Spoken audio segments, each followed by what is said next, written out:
Good evening, sir. Good evening. My name is Lyngdoh. I'm a second year medical student. So, can I know your name My name is Mr. Mawi, and your age? 21. Okay. So, sir, today I'm going to do the some examination on you, that is of the cardiovascular system. Is that okay with you? Yes. Okay. So first, before proceeding with the examination, I would like to wash my hands first. So, sir, first I would like to check your blood pressure. So, before taking your blood pressure, I would like to know, did you take any caffeine or drink any coffee? No. So, did you came here by stairs or by elevator? Elevator. Okay. So, can I have your hand?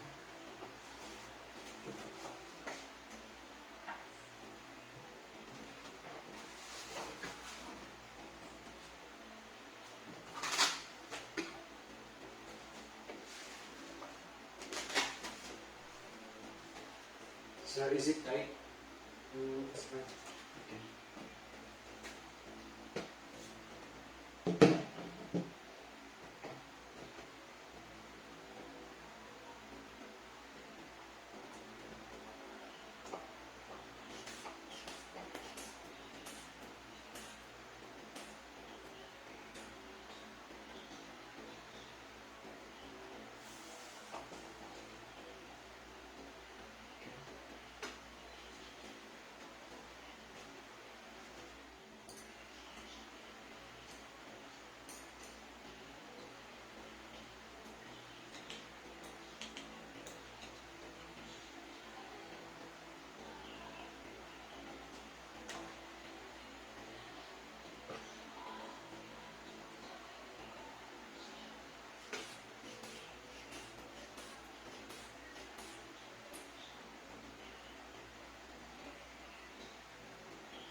So the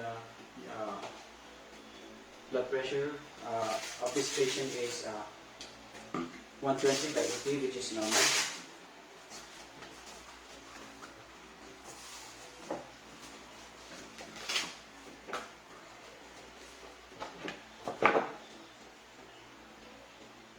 So now we are done with the blood pressure, and next I'll be doing the examination on the CVS of the CVS. So first I'll be doing for the JVP. So sir, with that I would like you to, can I have your permission to remove your shirt, please? Okay. So first we will start with the JVP first. So sir, I require you to be in supine position. Okay. My patient is already in a supine position. So first I'll be inspecting.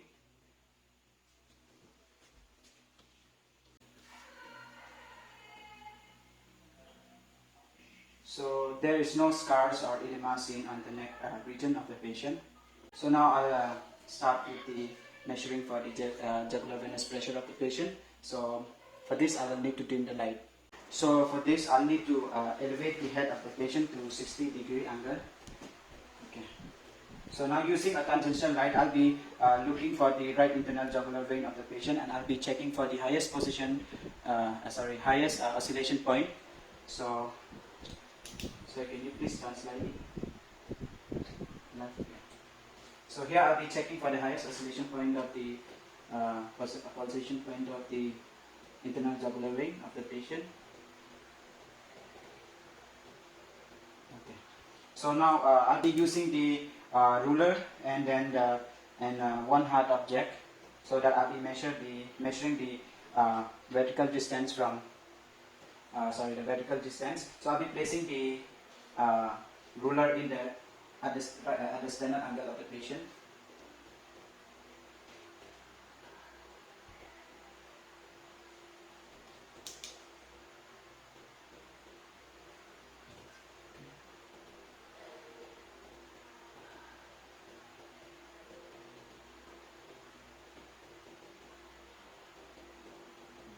So the vertical distance is 2.5. centimeter. So now I'll be adding 5 centimeter. That will be 7.5, which is the uh, jugular venous pressure of the patient, and this is normal. So, so now I'll be checking for the carotid pulse, including the carotid upstroke, its amplitude and contour, and also for the presence or absence of the trills and bruits. So first, now I'll be inspecting for the palpating.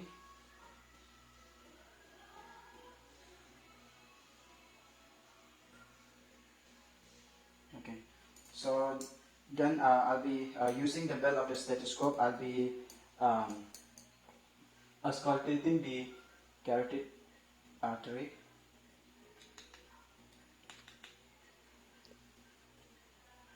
Sir, can you please breathe in and hold?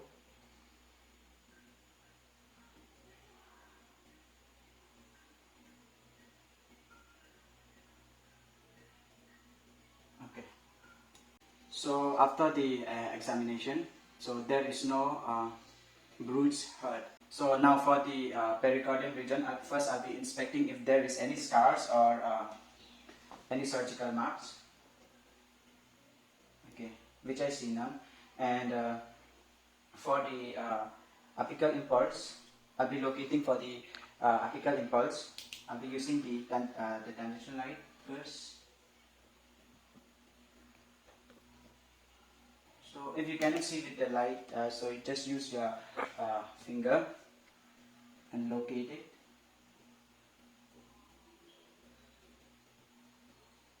If it is still, if you cannot still heard it, then just ask the patient to turn slightly. So can you please turn? Okay.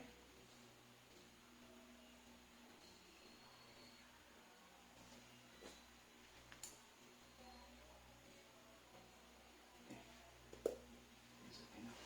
So now using the ruler, I'll be measuring from the X to the medial midline, mid-clavicular line. So the distance from the medial to the left mid-clavicular line is 2 centimeters. So the apical impulse lies on the fifth intercostal space. So now I'll be palpating for the hips and trills first, and I'll be using the my finger parts.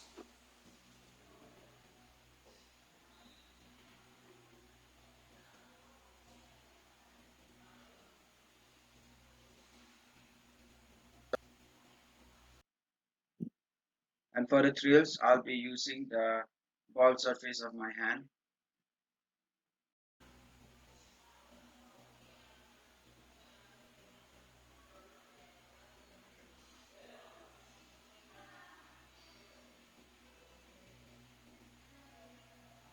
Okay. So now, listening at the carotid upstroke, I will try to time S1 and S2.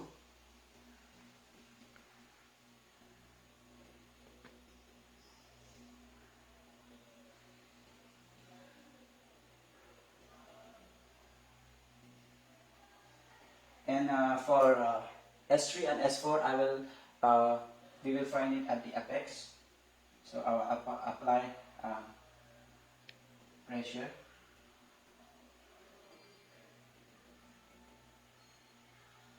Okay. So now I'll be auscultating the pericardium area.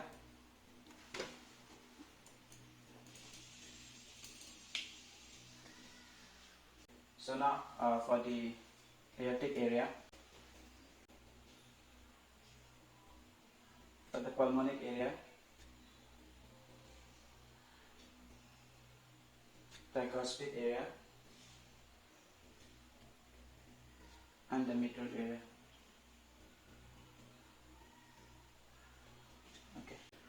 So now for to check for the mitral stenosis, I'll ask my patient to roll into the left lateral decubitus position. This helps. This brings the left ventricle closer to the chest wall. So with that, I'll be placing the bell of the stethoscope lightly on the apical impulse. So can you please raise your hand? Okay. So I'll be placing the belt on the abdominal parts. Okay. So now for the aortic regurgitation, sir, can you please get up and lean forward again?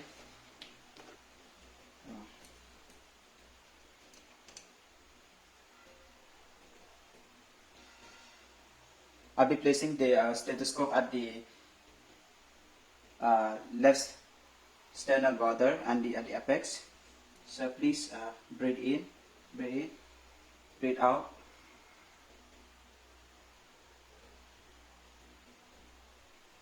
And I also place at the apex.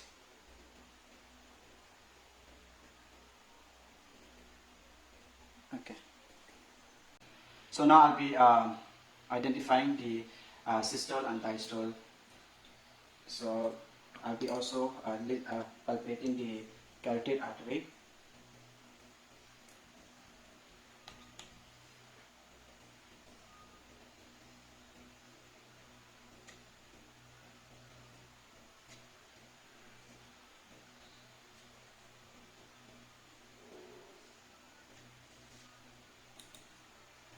Here the S1 fall just before the carotid upstroke, and S2 follow the carotid upstroke. So at the base, S2 is louder than S1, and at the apex, S1 is louder than S2. Now I'll be listening for the splitting of S2. I'll be placing the stethoscope at the third and the second and third left intercostal space. So I'll ask the patient to breathe quietly. So please breathe quietly, okay?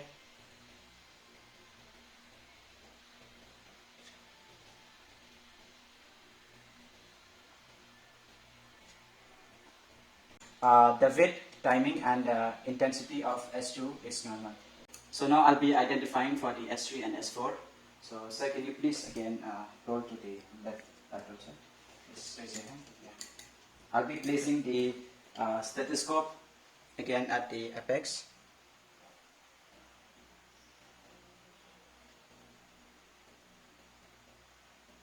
Okay. So there is no extra sound heard.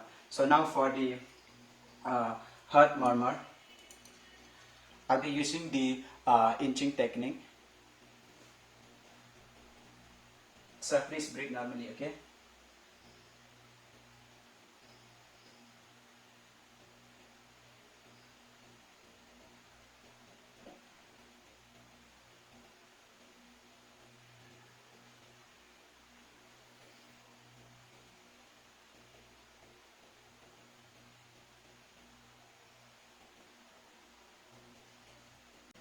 So after the examination, I cannot hear any murmur. So with this, I completed my CVS examination on my patient. Thank you.